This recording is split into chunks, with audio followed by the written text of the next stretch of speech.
Fala Ascendentes, hoje aqui quem tá falando a introdução pra vocês é o Gabriel. E hoje a gente vai falar sobre um tema muito recorrente que tá batendo na nossa mente, que é dinheiro. Desculpa, não é dinheiro, é acervo mental. E hoje eu tô aqui com alguns convidados legais, que são o Guilherme. Fala pessoal, beleza? E o Jackson. E aí, pessoal? Mas antes da gente começar esse podcast, em grande estilo, a gente vai fazer uma coisa. A gente vai ler uma cartinha dos baixinhos, umas cartinhas dos fãs. Esse baixinho aqui é o Sr. Rafael Agonde. Vamos ler a cartinha dele? Que é mais alto que todos nós juntos. É bem isso. Abre aspas. Olá para os ascendentes. Esse e-mail é para prestigiar o podcast de vocês. Parabéns, gente. Bora fazer podcast e bater altos papos. E, Rafael, caso você esteja ouvindo, queremos você aqui também. Obrigado, Rafael. Vai ter festa de um inscrito. Desculpa por demorar, quase um mês pra responder, mas é que caiu no spam.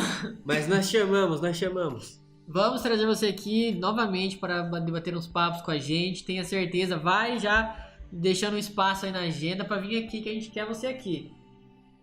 É isso, gente. O episódio de hoje foi curto, mas... Falou? Muito obrigado. Até a próxima. Mas obrigado, Rafael. Agora vamos pro podcast. Vamos lá!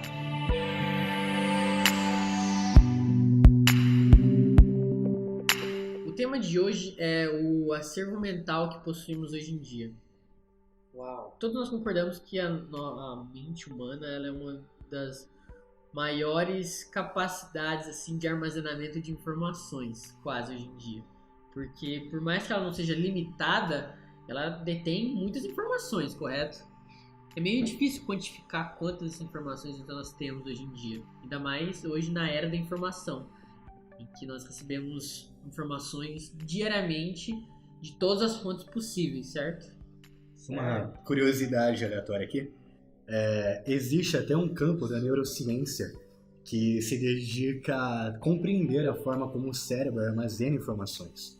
E mesmo nessa área, ainda é extremamente complicado dizer realmente como funciona a computação cerebral. Eu acho que o que a gente mais tem pra falar sobre isso é, tirando isso e os estudos que a gente faz, tipo estudos de faculdade e ensino formal e tudo mais, é as nossas escolhas também. O quanto elas influenciam e o quanto as pessoas que estão no nosso meio influenciam o nosso acervo mental. Sim, as informações que cada um transmite ao outro, conhecimento que cada um passa para o outro também, porque cada bolha social assim transmite e roda um certo fluxo de informações com um certo viés. Não vou dizer viés ideológico, mas algum tipo de inclinação. Então, por exemplo, se você tem um grupo de amigos que fala mais sobre empreendedorismo, as informações de inovação, empreendimentos vai rolar com maior fluidez lá. E se você tem um grupo mais de estudos, vai assim em diante. E que hoje em dia ficou muito... não tá tão nichado. A informação, ela vem muito de todos os lados, né? Tanto é que hoje em dia vem tanta informação que as importantes... Eu acho que a questão é que as pessoas também têm que filtrar, sabe? Exatamente. Da questão da informação. Só que isso ajuda também a construir o nosso acervo mental. Porque assim a gente vai diferenciar o que é certo ou errado. Sim. Mas uma questão legal para o acervo mental é a gente fazer o paralelo de comparar nós mesmos com o que a gente já foi no passado. E muitas vezes a gente utiliza o termo lixo mental, lixo emocional, né? Que às vezes a gente tem que jogar o lixo emocional fora para poder conseguir viver. Isso tá atrelado ligeiramente com o episódio que a gente falou do exemplo do passado, né? A gente tem que se perdoar e a gente toma decisões erradas e faz coisas erradas na vida. Mas, particularmente, estou muito arrependido das coisas que eu fiz errado e peço desculpa das pessoas que me magoei. Sim. Mas, assim, isso me fez evoluir hoje, entendeu? Os erros do passado é que nos tornam o que somos hoje, né? É o nosso acervo mental de escolhas. Sim, o que a gente escolhe lembrar, né? Exatamente. Aqui eu queria falar um pouco também sobre um tema que eu abordei no episódio passado, sobre o Clube do Livro. Caso não tenha captado, eu dei um tapa nele. Sobre o Admirável Mundo Novo, de Aldous Huxley. Sim. Ele temia basicamente que toda a verdade, tudo que importa fosse sufocado pela irrelevância. E hoje em dia eu acredito que a grande ameaça que existe para o nosso acervo mental ser realmente algo que vá nos ajudar em nossas vidas é justamente toda a irrelevância que nós temos. Nós nunca fomos tão informados, mas ao mesmo tempo nós nunca tivemos tanta carência de informações de qualidade. Eu acho que é ao contrário. Eu acho que é muita informação e pouco conhecimento. Então, Interessante. é um ponto interessante. Porque a informação todo mundo tem, o conhecimento é o que você vai fazer com ela. E muitas vezes as pessoas têm a informação, mas não fazem nada com ela. Não transformam a informação numa coisa prática, que é o conhecimento. Exato. Mas aqui também tem uma outra questão. De quase todos os lugares em que nós buscamos informação, as pessoas já não querem mais simplesmente informar. Elas querem dizer como nós devemos pensar. E hoje eu acredito que o grande desafio é justamente isso. Nós não podemos mais simplesmente pesquisar um assunto em um único lugar. Nós temos que pesquisar aquilo que de uma forma que nos agregue realmente, mas nós temos que buscar os contrapontos. Sim. Porque muitas vezes há verdades dos dois lados e os dois lados ocultam o que não lhes convém. É o que muita gente fala, né? Que as pessoas, elas estão atreladas no meio no qual a mente delas está aprisionada. Entendeu? Sim. Então isso faz uma ligação muito forte com o acervo mental que essa pessoa vai ter. Mas agora, se tratando de coisas acadêmicas, o que vocês pensam sobre acervo mental em relação a fontes acadêmicas? Porque a gente já falou de experiências e como elas influenciam, né? Não no âmbito profissional, mas agora academicamente, você que é um universitário. Guilherme. Temos aqui, eu sei que o seu nome é Guilherme. Você falou você?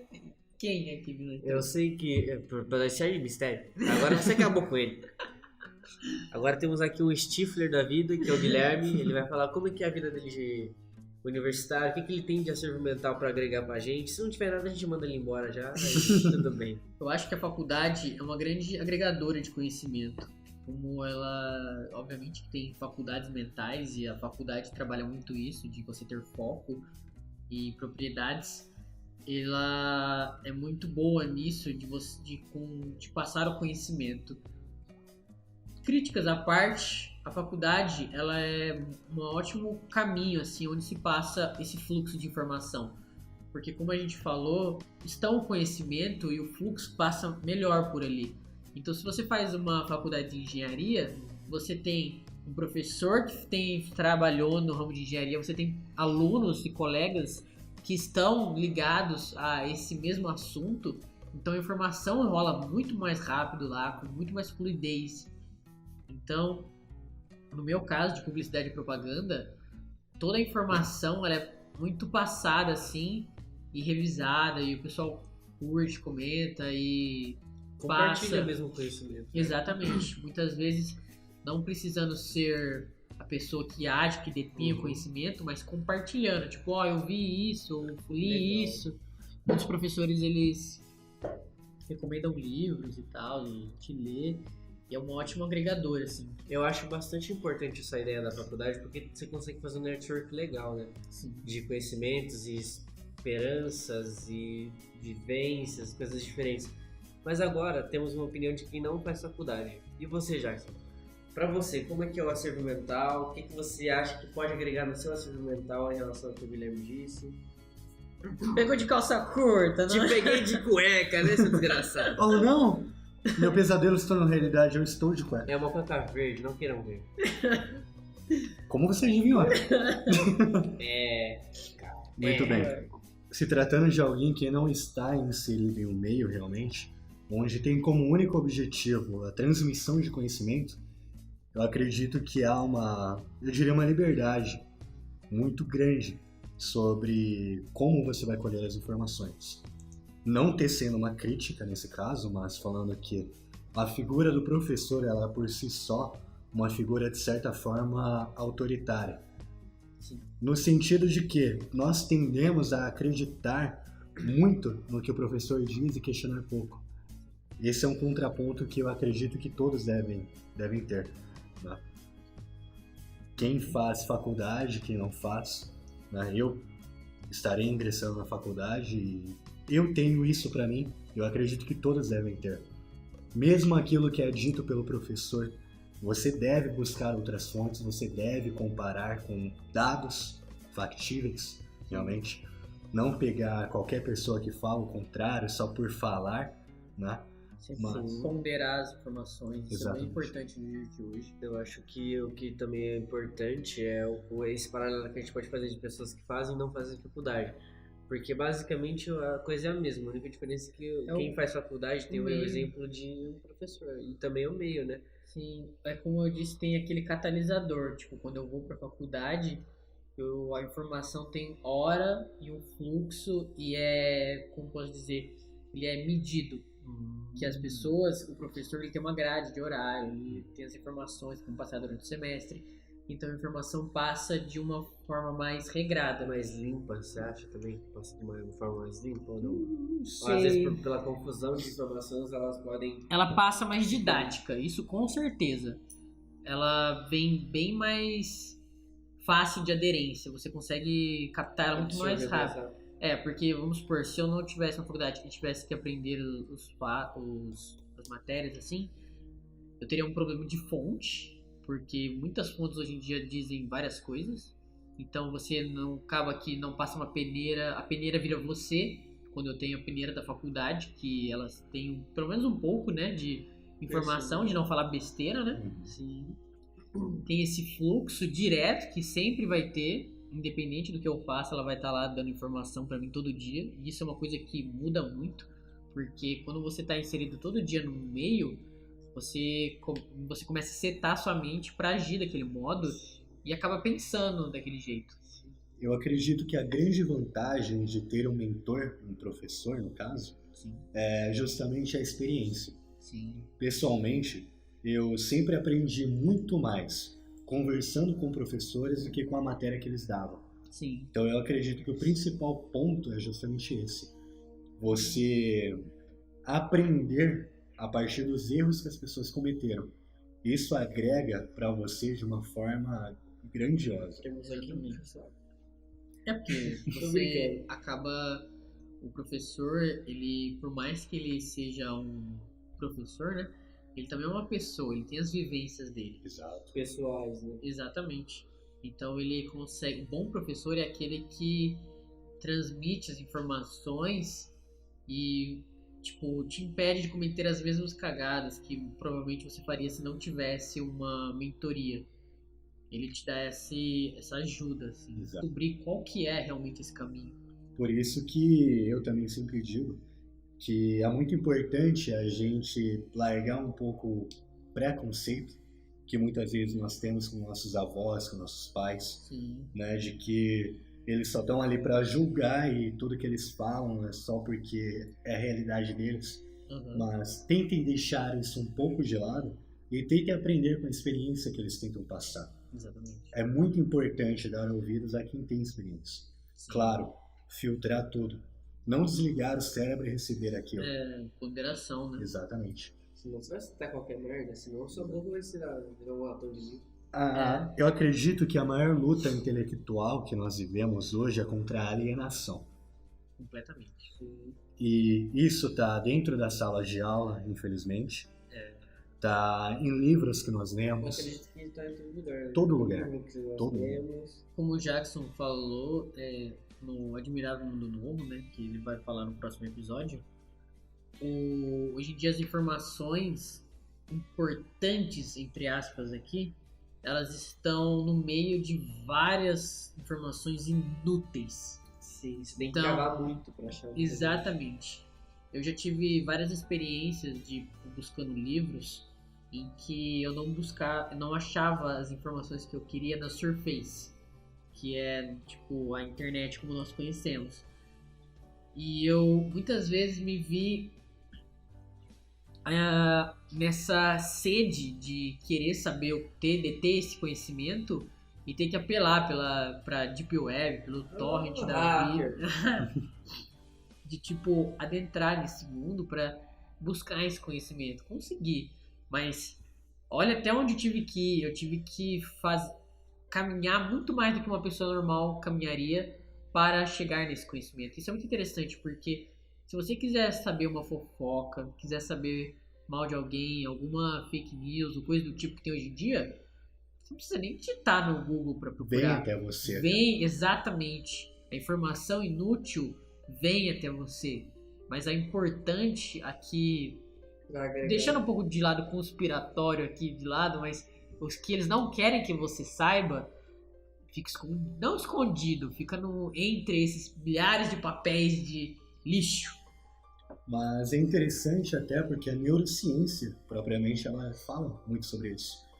Do porquê que é tão fácil a gente deixar de lado o que realmente importa e mergulhar de cabeça nesse mar de relevância.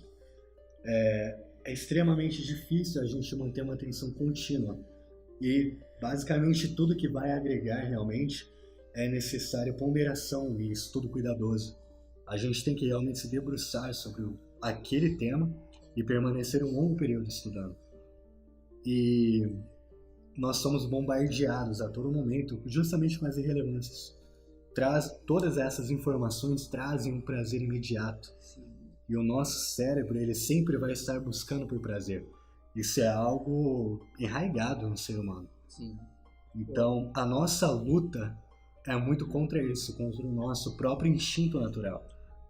Eu acho que essa é mais uma questão do que a gente estava falando também sobre você está falando sobre alguma coisa, por exemplo, falando sobre o tênis aparece na propaganda. Muitas vezes você está falando disso, pesquisando isso, e essa coisa aparece em outra página. Sim. Também vai muito do que a pessoa propriamente pesquisa, para ela ter no acervo mental dela, entendeu? Sim. Eu acho que algo que ajuda bastante nisso é simplesmente dedicar um período só para aquilo, pegar o celular, desligar, deixar bem longe de você e se dedicar realmente. Pra ter essas informações, né? A verdade é que quando você se controla realmente, o celular passa a ser uma ferramenta muito importante. Sim. Mas se você se deixar levar por ele, você se torna um escravo. Da mesma forma que ele pode ser uma ótima ferramenta para informações e novidades de tecnologia, ele também é um ótimo canal para dependência, né? E essa torrente de informações desnecessárias para você.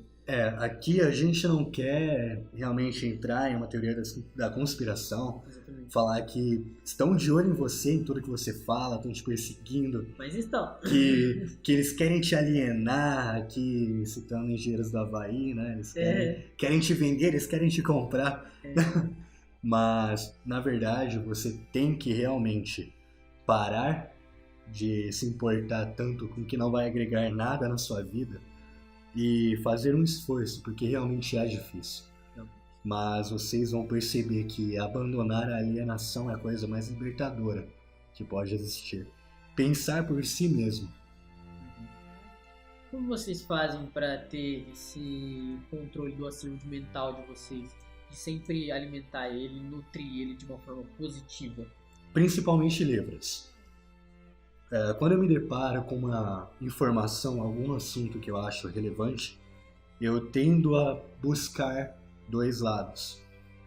Infelizmente, a gente sabe que existe sim muito binarismo. Sim. Né? Sabe, ditotomia, né? Ou um lado fala que ele é perfeito, que ele é a resposta para tudo que é de mal no outro. Exatamente. Infelizmente, é muito difícil a gente encontrar um meio termo.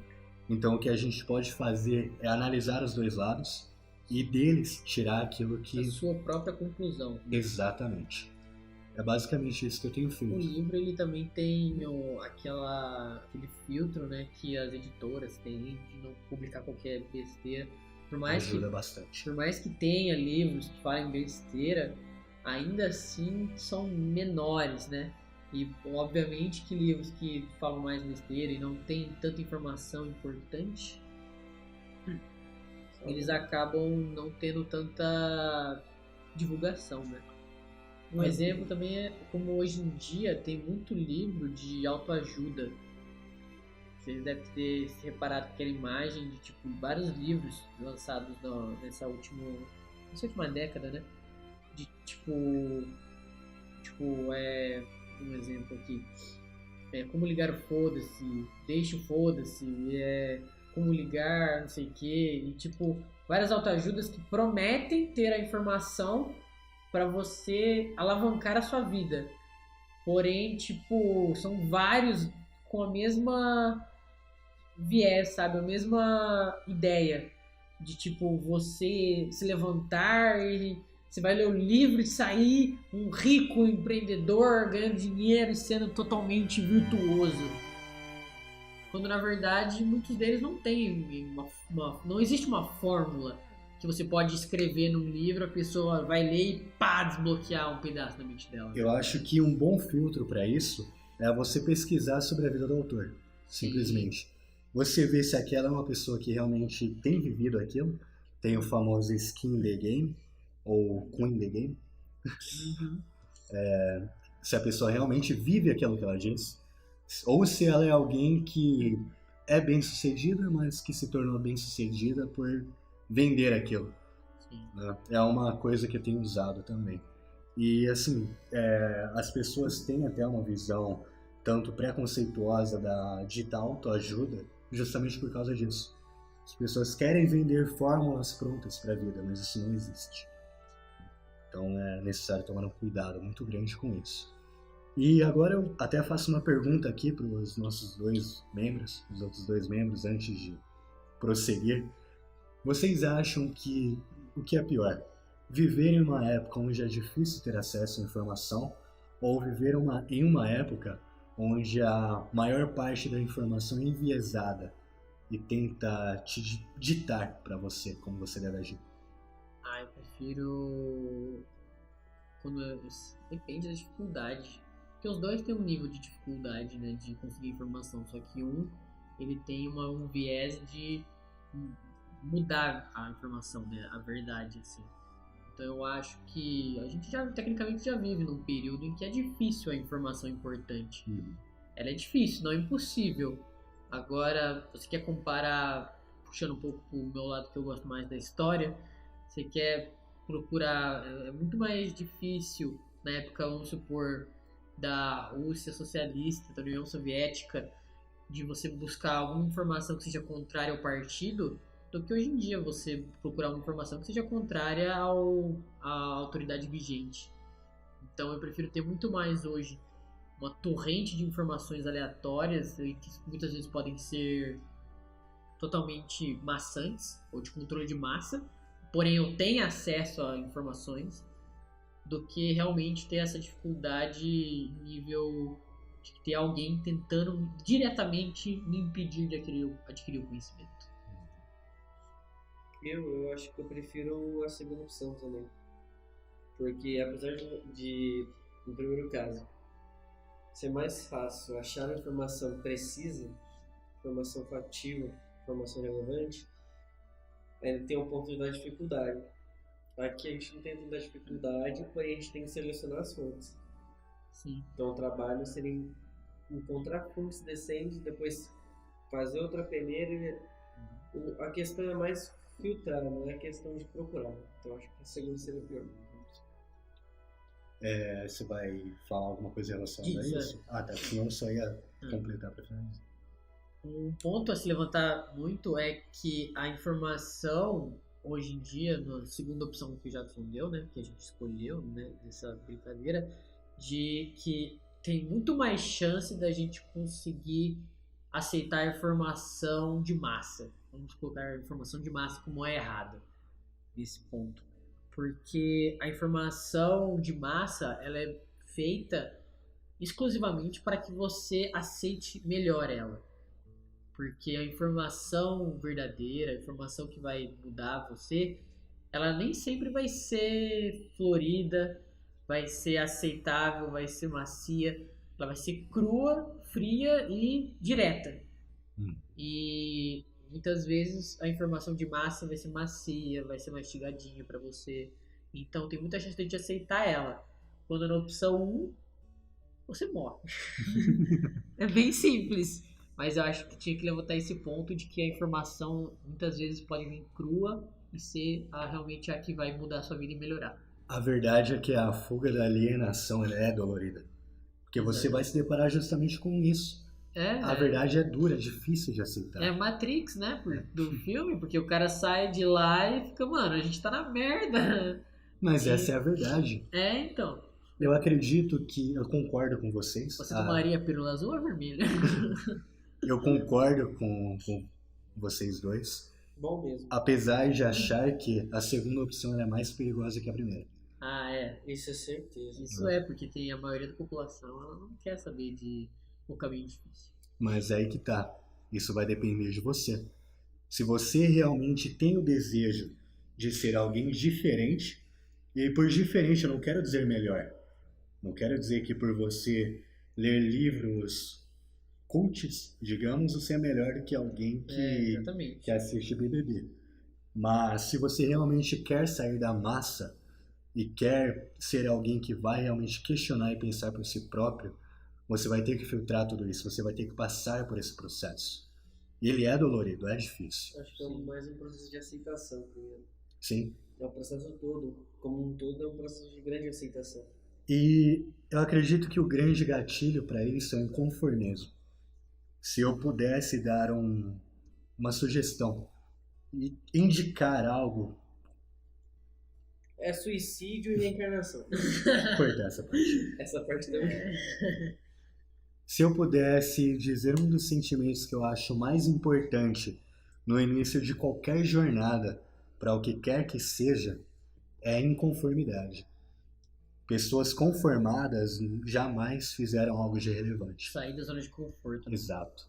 Então, se você deseja mudar algo na sua vida, primeiro você tem que criar um sentimento de inconformidade. É isso que vai te dar o gás, que vai te dar a força. Exatamente. Após isso, disciplina. Muita disciplina, isso é importante. E aí, pessoal, é isso mesmo. E você, Marina, como você faz pra nutrir o seu acervo mental? Cara, basicamente, tem um conceito que a gente já explorou nas finanças, que é o do Mastermind, no Fire Drops, vocês podem ouvir também, que tá muito bom. Que eu tento me cercar de pessoas que pensam basicamente igual a mim, mas não descarto as pessoas que pensam diferentes. Eu sempre quero aprender com elas também. Fora isso, eu tô sempre fazendo cursos, lendo bastante, vendo filmes. Eu acho que a questão dos livros de autoajuda, você tem que selecionar bem o que é autoajuda de conhecimento factível. Sim. Por exemplo, o Napoleon Hill, que é um dos maiores pesquisadores de riqueza do século XX, é taxado como autoajuda. Quando na verdade não é, finanças pessoais e finanças, entendeu? Sim. E, por favor, se possível, leiam tudo de Napoleon Hill. Então tem que se haver um cuidado quando que se fala de autoajuda e com os autores também, mas referente ao acervo, eu tento me questionar sobre isso. Sobre o acervo de escolhas, eu tento sempre lembrar em situações determinadas quais foram as minhas escolhas erradas, para tentar não repetir elas. Eu sei que elas podem vir e mexe repetidas, né, ser repetidas, mas não com o intuito de machucar, mas sim porque é um erro, né? Se não fosse um erro, seria um acerto. Então eu acho que é mais essa coisa, mas basicamente livros, cursos, filmes, músicas, amigos, mastermind. Essa é uma estratégia de você se rodear das pessoas que detêm esse conhecimento à sua volta é muito bom, porque nada melhor do que o conhecimento que passou de um filtro de vivência do outro. Sim. Porque se eu vivi alguma coisa, vamos supor, eu não olhei para os dois lados antes de atravessar a rua e fui atropelado. Burrice. Exatamente. E aí eu passo pra você, quando você for atravessar a rua, olha pros dois lados, desgraçado. E aí, você fala, caralho, o cara tá na cama aí, todo fudido, porque não fez uma coisa simples de olhar pros dois lados. Então, essa mensagem chegou pra você com o impacto de sair regaçando com o seu acervo mental. E tudo que foi inútil, ela vai ocupar esse espaço. Tem informações que podem, por exemplo, vamos supor que você viu um vídeo de 5 minutos. Pode ter um vídeo lá de 5 minutos que pode fazer uma informação de você transcender e ficar tendo vários insights em seguida, assim, um Exatamente. orgasmo de insights. E aí você fala, puta que eu pariu, eu vou me repensar um pouco na minha vida antes de continuar esse bombardeio. E a verdade é que, independente do problema pelo qual você esteja passando, com certeza muitas outras pessoas passaram por isso no passado. Sim. Exatamente. Muitas delas provavelmente escreveram um livro a respeito. Sim. E existe uma grande possibilidade de você se deparar com um livro desse. O problema não é você estar na posição que está, e sim continuar nela. Eu Exatamente. quero elaborar aqui para os nossos ouvintes um exercício. Como eu disse que na maioria dos meus erros eu me arrependo, queria pedir desculpas para as pessoas que eu errei, eu quero fazer um exercício. Será que se você não tomasse as decisões e os erros que você cometeu, será que você seria a mesma pessoa? Será que isso levaria você a tomar as mesmas decisões e ser quem você é hoje? Eu posso responder na minha percepção de vida? Você tá ouvindo o podcast? Eu tô, Então pode sim. Eu acho que não. Pra mim, é aquele lance da viagem no tempo, assim. Se você Sim. muda uma vírgula, você não é mais você. Mas tem erros que eu gostaria de não ter cometido, cara. Tem erros Não, que eu tudo não bem. queria não ter cometido. Mas quando você fala que você mudaria eles, Mudaria. mas aí não seria. Aí Não. que tá. Isso tá ligado. Nossa, isso vai longe. Isso tá muito ligado ao que você é agora. Não, sim, mas tem uma coisa que a gente pode fazer o seguinte. Tem situações que a gente pode ser sábio, tem Sim. situações que a gente pode ser esperto e outras situações que a gente pode ser burro. Mas é o caminho que você se tornou até agora. Sim, mas eu preferia Eu- não ter cometido certos erros. Mesmo Eu assim. entendo esse tipo de pensamento.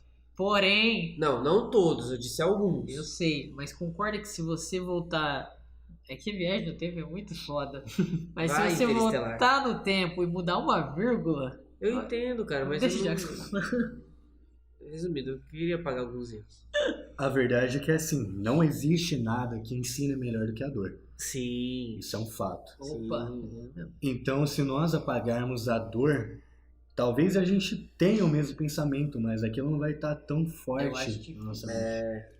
Entende? Nada ensina melhor do que a dor. Exato. Cara, mas eu A acho vida é a melhor escola. Sim, a vida Pega é o um melhor professor. exemplo, alguma coisa que seu pai e sua mãe tenham dito pra você em algum momento da sua vida.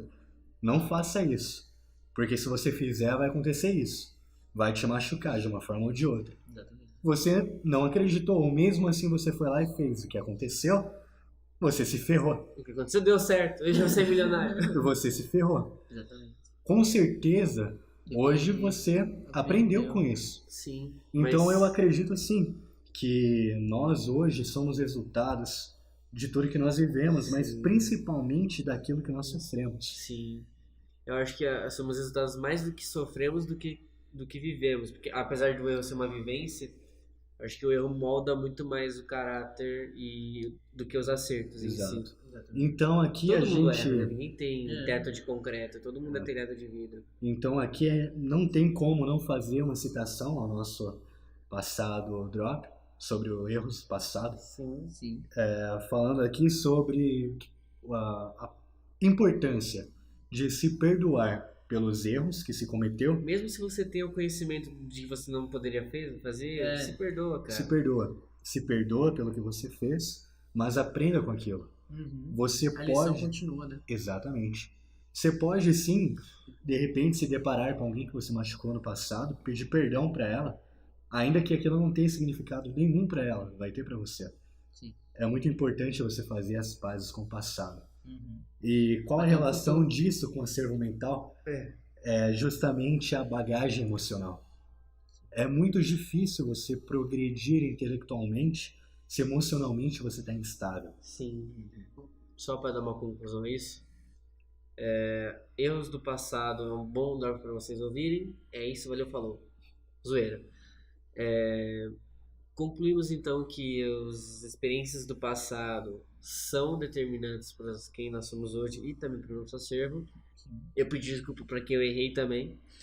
Eu não peço não, deixem de ser cuzões. Eu peço sim. É brincadeira, eu também peço. Isso influencia no nosso acervo mental, mas tem alguns erros que eu não gostaria de ter cometido. Mas enfim, a faculdade pode também ser um bom momento para você buscar conhecimento, fazer network e tudo mais.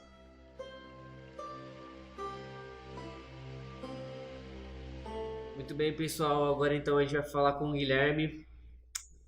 Nós dois, eu e o Jackson, já demos o parecer sobre o que é o nosso acervo mental, mas esse ser de óculos ainda não falou, então ele precisa falar. Fala agora, desembucha.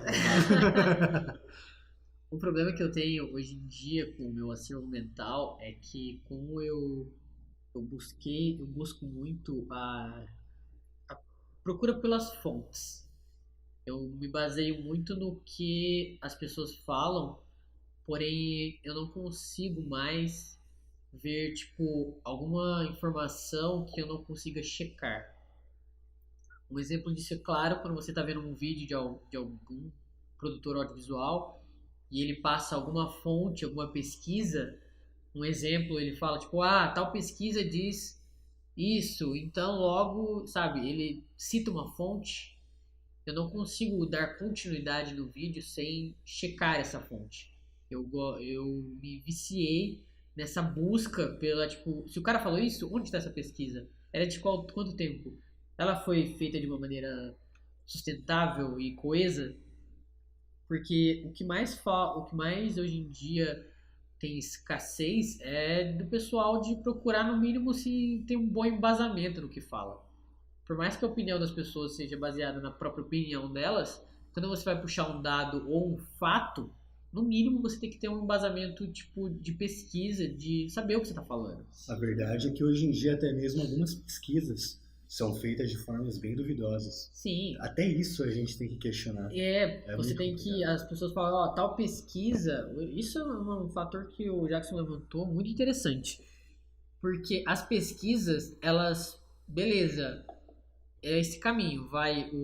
Como você conhece a pesquisa, né? Alguém cita ela, aí você vê a pesquisa, vê os resultados dela, mas você não vê o método de análise dela. E isso é o que mais me deixa, assim, inquieto, para não falar alguma coisa de baixo calão aqui. Porque eu já vi muita pesquisa que me tirou do brio. Uma questão foi agora a única coisa que eu tenho na mente é uma pesquisa de 2016, falando que na população, a maioria dos jogadores de jogos de videogame, assim, são mulheres. Em 2016. E eu olhei assim, eu não sou nenhum big gamer que fica jogando o dia inteiro, mas eu jogo jogos de videogame. E 100% do meu tempo em 2016 era jogadores homens. Era raro eu ver uma mulher. Tudo bem que você não vê a pessoa com quem você está jogando, mas... Eu entrava em call e era 100% homem. E eu olhei assim e eu falei, tem alguma coisa errada com essa pesquisa. Muita gente meteu o pau nessa pesquisa, que a gente usando essa pesquisa como viés, falando, tem mais mulher jogando, cadê os jogos pra mulher? Beleza, tem que ter jogos com âmbito assim pra todos. Porém, eu fui ver a pesquisa e cheguei ao fato a achar ela, como ela foram recolhidos os dados, numa pesquisa exploratória em que qualquer um pode chegar lá e falar é homem ou mulher. Aí a pessoa vai lá e coloca mulher, homem. E a seguinte pergunta é: você joga algum jogo? E aí acabava a pesquisa. Absurdamente amplo. Se você jogava Candy Crush, quem aqui nunca jogou alguma coisa?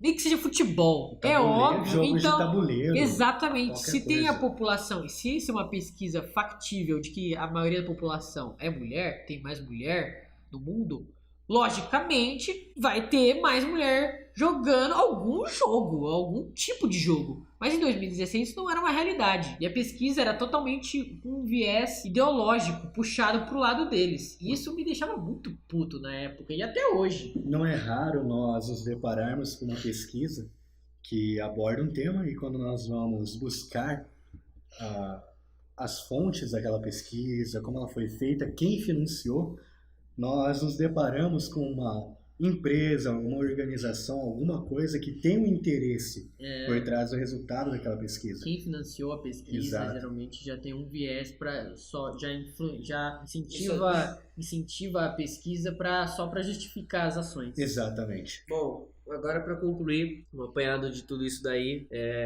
em nome do Ascendentes a gente queria agradecer ao Rafael por ter dispensado um tempo do dia dele para mandar um e-mailzinho pra gente. Façam igual ele, mandem e-mails pra gente lê-los aqui. E qual é o e-mail que a gente manda, Guilherme? ascendentespodcast@gmail.com. Resumindo um pouco sobre o assunto, eu pedi desculpa às pessoas que eu errei. O Jackson fez a mesma coisa, mas foi cortado no áudio, então eu falo por ele. Mas alguns erros eu queria ter evitado, então me desculpe. Não temos erros, pessoal. Exato. Não temos erros. E... Revejam suas pesquisas. Questionem tudo. Exato. Agora, deixe pra gente nos comentários das nossas redes sociais, que são Facebook, Mentes Ascendentes, Instagram. @Mentes Ascendentes. Deixem os comentários e falem como vocês fazem pra ter o seu acervo mental ou qualquer crítica que vocês possam fazer. Tá bom, senhor óbvio. É isso, um abraço no coração do Rafael e de todo mundo que tá ouvindo. Um beijo e um abraço e depositem dinheiro pra mim. Eu não tenho banco então, mas pode ser no Banco Inter ou no Banco Nubank. Foi um prazer, novamente, e até o próximo episódio, Pode ser pessoal. Caixa Econômica também, eu tenho caixa. Falou antes que ele fale Mamanag.